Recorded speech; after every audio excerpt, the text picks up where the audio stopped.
galeesse hojjateetti dadhabeeti gaarii argamsiise aduun jettuu rooba keessa boqonnaa malee carraatte weeranii beela balleessi leenca kootu dhagette qonnaan bulaa yaa warqii koo gaaddisa dheedaa sangaanke lubbuun baraatiin jiraate maaltuun faarsine mataa kee.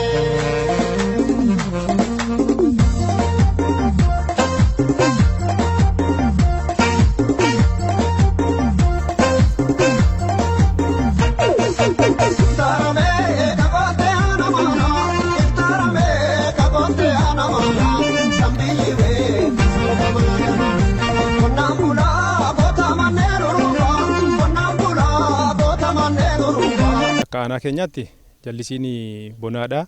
Keessumaan isheetii fi mootummaan baasee fi paartiin baasee keessaa tokko waan ta'eedhaaf akka aanaa keenyaatti barana lafa heektaara 5,583 akka qonnuuf nu karoorfame keessaa callaa kuntaala 251,235 aanaa keenyarraan arganna jedhamee kan karoorfannee qabnu ta'u. Kana keessaa amma kan qonnee qabnu lafa qopheessinee qotamee jiru naannoo 3,500 ol qonnee qabna jechaadha.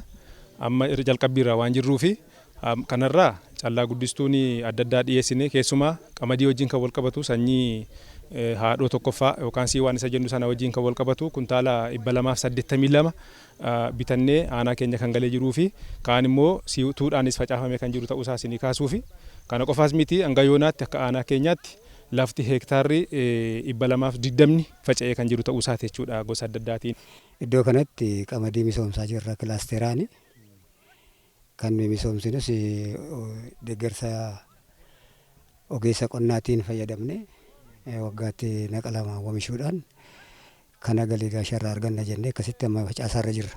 Kunuunsa barbaachisaa ta'e gochuudhaaf immoo budiniidhaan walitti qabamnee jirra. Nama 16 nama 22 iddoo tokkotti 16 hammi kun ergaan takka kilaasterumaan hojjeta aramaasaas xaa'oos amma sirriitti kennaafii jirra. Yoorii abdaappii waliin magneetti kan facaafne eger yeroonni sanaaf bultii 20 fi booddees immoo yoorii adaballee laannaa fi aramaasaatii fi yoo barbaachisaa ta'es immoo farra aramaatiin fayyadamne callaa gaarii arganna kan jennu abdii qabna. Abbaa lagaa qabna. Seeraan waliigallee eegicha isaa seeraan eegne aramaasaa seeraan kunuunsine qonnaa isaa immoo 2-3 iddootti qodame jira jechuudha.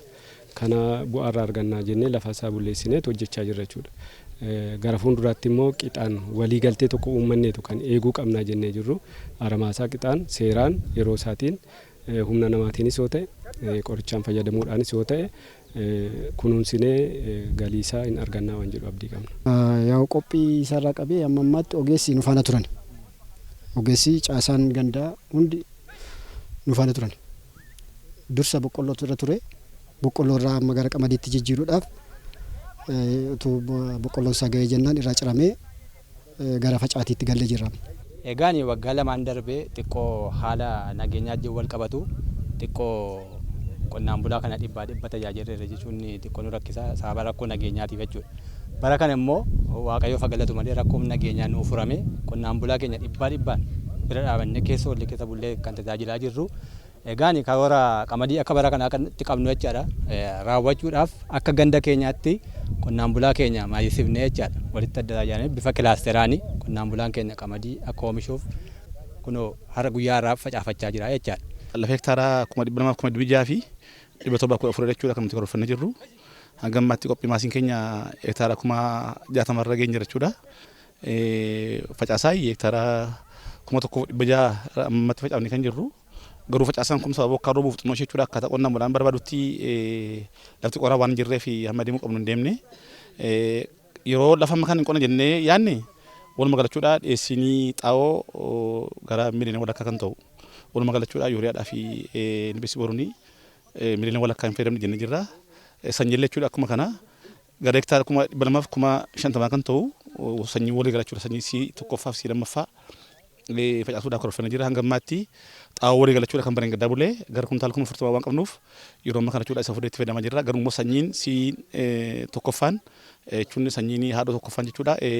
Inni kun yeroo ammaa kana jechuudha karaa biiroo qonnaa Oromiyaan dhiyaachaa jira jechuudha. Hanga ammaatti pampiiwwan bishaanii harka qonnaan bulaa kan ga'ee jiru jechuudha.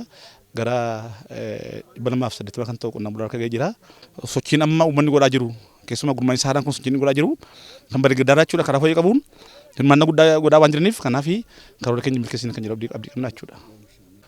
Miliyoona 7.8 hin ganna jennee hojjechaa jira jechuudha. Kan ammoo oomishtummaan hektaara tokkorraati kuntaala 40 walumaa gala kan ta'u hin ganna jennee karoorfanna jedha jechuudha. Godinni Wallagga Bahaa yeroo ammaa kana rakkoo nageenyaa garaagaraa godinicha keessa ture hiikkachuudhaan keessumaa gurmaa'insi sadarkaa gandaatti gadi bu'e kun uummanni karaa gurmaa'insa isaa nageenya isaa akka eeggatu waliisaa wal ijaaree nageenya isaa irratti misooma isaa irratti hojii hawaasummaa isaa hundarratti karaa qindoomina qabuun akka hojjetu hojiin bal'aan taasifamee nageenyi godina keenya keessa jiru yeroo ammaatti sadarkaa amansiisaa irra ga'aa jira. Bifa kanaatiin nageenya isaa amansiisaa godhee immoo hojii misooma isaatti fuula isaa galagalfatee gurmaa'insa isaatiin gurmaa'insa qabuun keessumaa hojiiwwan inisheetivii mootummaa jedhamanii warreen qabaman milkeessuu keessatti hawaasni ga'ee inni ba'aa jiru baay'ee guddaadha. Godinicha keessatti sochiin hojii nageenyaa sochiin hojii misoomaa taasifamaa jiru yeroo ammaa sadarkaa gaariirra kan jiru ta'uusaa fi hojii namatti tolu argaa kan jiru ta'uusaa ibsuun hin danda'ama.